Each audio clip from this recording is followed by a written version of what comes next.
Claire.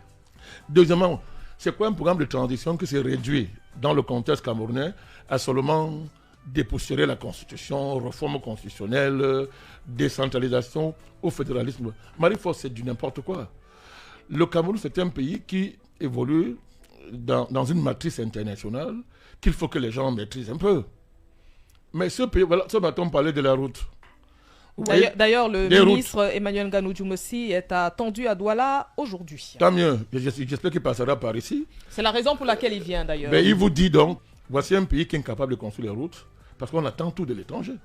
Ouais. On est à 6 plans d'ajustement structurel. Est-ce que les gens savent ça?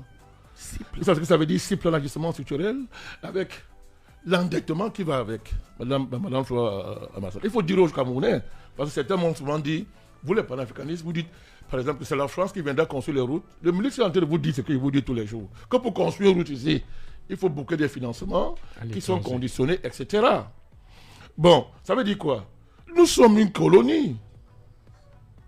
On est un État sous la forme, mais nous sommes une colonie. Et on est dans un processus de décolonisation. Donc, quand les gens vous disent transition avec des réformes institutionnelles, ça veut dire que ces gens refusent de faire de l'économie, refusent de s'investir dans la libération économique du pays. Mais est-ce que vous avez lu tous les programmes justement de ces candidats? C'est mon travail de lire les programmes politiques. Je suis obligé de les lire. Je lis tous ces programmes. Je vous dis que la plupart vous parlent tous de transition.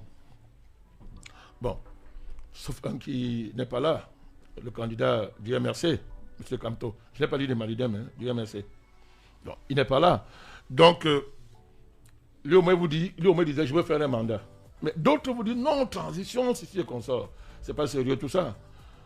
Vous assumez de diriger un pays, ou vous ne le dirigez pas. Les programmes de transition sont une autre chimère qu'on vend aux gens. Parce que vous dites, réforme, même Bello le dit, c'est ça qui est grave. C'est-à-dire, Mme Tomano dit, on va réviser la Constitution pour un mandat, 2 mandats au plus. Bello dit pareil, 2 mandats au plus, décentralisation. Il a parlé d'une transition de 3 ans. Voilà, oui. Et puis dans son programme, il dit très bien qu'il va limiter les mandats. Le mandat, oui. Mais je voudrais vous rappeler, quand vous voyez tout ça, est-ce qu'on peut s'empêcher de dire que prenons le cas du Premier ministre Bolo, donc pour qui j'ai du respect pour son parcours en tant qu'homme d'État. Mais M. Bello Bamagari, il découvre ça où?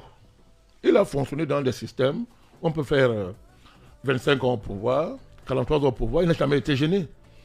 Quel crédit voulez-vous apporter à quelqu'un de ce type qui, dans sa mentalité, toute sa vie, par exemple, a été un acteur de systèmes qui n'ont rien à voir avec la limitation de mandat, qui, à faveur d'une élection présidentielle, découvre les vertus. C'est que j'ai de conversion, ça sur le tard. Mais ce n'est pas valable pour lui seul. C'est valable pour tous les candidats qui vous disent ça. Le problème de l'Afrique et de nos pays, ce n'est pas ça, Marie-Fleur Amassana. Il nous faut inventer de nouveaux systèmes politiques adossés sur des démarches de libération économique. Est-ce que ça ne passe de changement culturel. Est-ce que ça ne passe pas par une élection présidentielle pour celle d'octobre? Ce n'est qu'un moyen. Une élection présidentielle n'est pas une force. C'est un moyen. C'est un moyen qu'un pays se donne pour se doter d'un leadership capable d'adresser et d'affronter ses problèmes. Ce n'est pas le cas au Cameroun. La plupart des candidats, la plupart sont... Prenez chacun.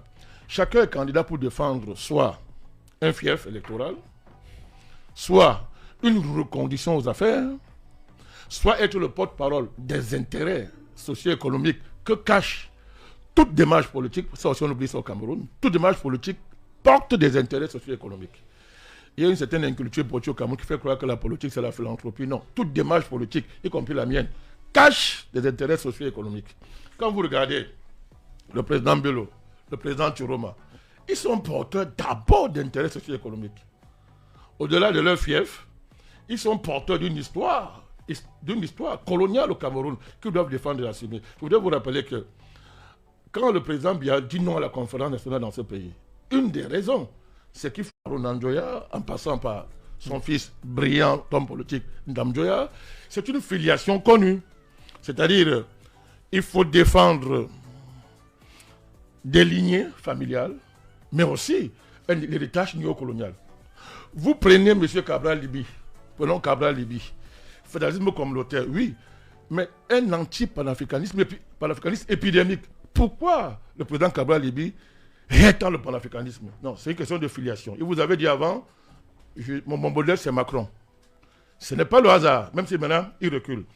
Je ne parle pas du président Camto, qui a été recalé, mais son projet on sait. Mais il faut dire ces vérités aux Camerounais. C'est-à-dire que tous ces projets-là vous montrent que, Marie-Flore, la diversité des candidats ne signifie pas diversité en termes d'appartenance réelle sur le plan politique, sur le plan historique et sur le plan géopolitique. Une élection présidentielle, je le répète, c'est un moyen. Écoutez, il y a des pays où il n'y a pas d'élection présidentielle, ces pays se développent. Regardez au Moyen-Orient, prenez les Émirats arabes, prenez les pays du Moyen-Orient.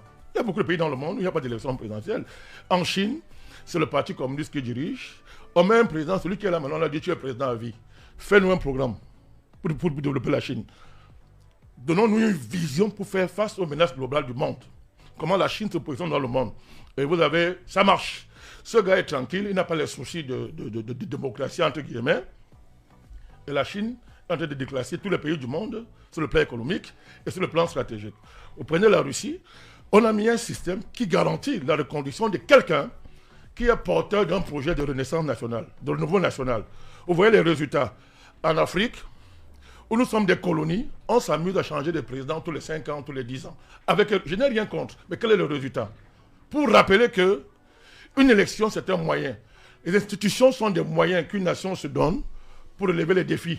Quand on se donne des institutions sans relever les défis, c'est-à-dire il n'y a pas de suite à ce niveau-là, il faut se poser de vraies questions. La vraie question, c'est de repenser notre système politique et l'adosser sur une renaissance économique qui s'appuie sur notre patrimoine culturel historique et être en capacité de te projeter sur le plan géopolitique. Moi, je vous pose la question.